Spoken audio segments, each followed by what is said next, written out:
बिस्मिल्लाहिर्रहमानिर्रहीम। नाज़रीन, आप देख रहे हैं प्रोग्राम एजुकेशन न्यूज़ और मैं हूं आपका मेज़बान अज़मत ख़ान। नाज़रीन, हमने Dawood university of engineering and technology के वाले से आपको मुसलसल बाखबर रखा है और अपडेट रखा है। अब एक ताज़ा अपडेट ये है कि हमने 2-3 व्लॉग्स इससे पहले किए थे जिनमें हमने आपको बताया था कि Dawood university of engineering and technology में भर्तियाँ की जा रही हैं। उन्होंने इश्तिहार दिया था 5 मार्च को, और 5 मार्च को जो इश्तिहार दिया था उसकी इजाज़त इन्होंने पहले नहीं ली थी। फिर वो मामला सीएम तक पहुंचा तो सीएम ने कहा जी कि पहले आपने इजाज़त नहीं ली और इश्तिहार आपने पहले दे दिया है, लिहाजा अब 4 अप्रैल को सीएम सिंध ने इजाज़त दी और उसके बाद कहा जी कि 4 तारीख के बाद आप इश्तिहार देंगे और यूँ भर्तियाँ करेंगे। फिर उसके बाद दोबारा इश्तिहार दिया गया और उस पर भर्तियाँ की गई। फिर मामला अदालत गया और यूँ यूनिवर्सिटी ने 23 अप्रैल को दोबारा इश्तिहार दिया और 26 अप्रैल को हमने आपको उसकी अपडेट दी थी कि जो इन्होंने इश्तिहार दिया है उसमें ये गलतियां की हैं।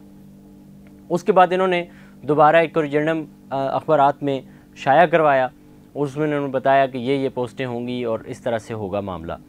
और अब ताज़ा अपडेट उन भर्तियों के वाले से ये है कि वो भर्तियाँ अब सिरे से रुक गई हैं। उसकी वजह यह है कि गवर्नमेंट ऑफ सिंध स्केल 1 से 4 तक और बाज़ महकमों में इससे भी ज़्यादा यानी कि 93 के करीब ये मुख्तलिफ महकमे हैं जिसमें गवर्नमेंट ऑफ सिंध यानी कि पीपल्स पार्टी अपनी मनपसंद भर्तियां कर रही थी, जिसमें बड़े पैमाने पर पैसे भी चल रहे थे, सिफारिश भी चल रही थी। सवाए 1-2 इदारों के बाकी सब जगहों पे तय हो चुका था, बहुत से जगहों पे भर्तियां हो भी गईं। और उसके बाद MQM सोई हुई जागी और MQM ने जा कर के उस पर स्टे ले लिया।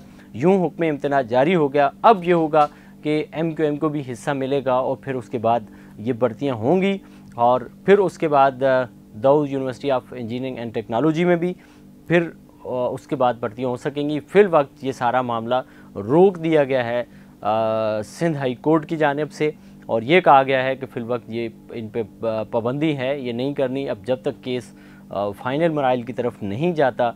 और ज़ाहिर है फ़ाइनल जब डिसीजन आएगा तो देखा जाएगा, लेकिन बज़ाहिर लगता यह है कि MQM अब अपना हिस्सा वसूल करेगी और उसके बाद ये सारी भर्तियाँ हो सकेंगी।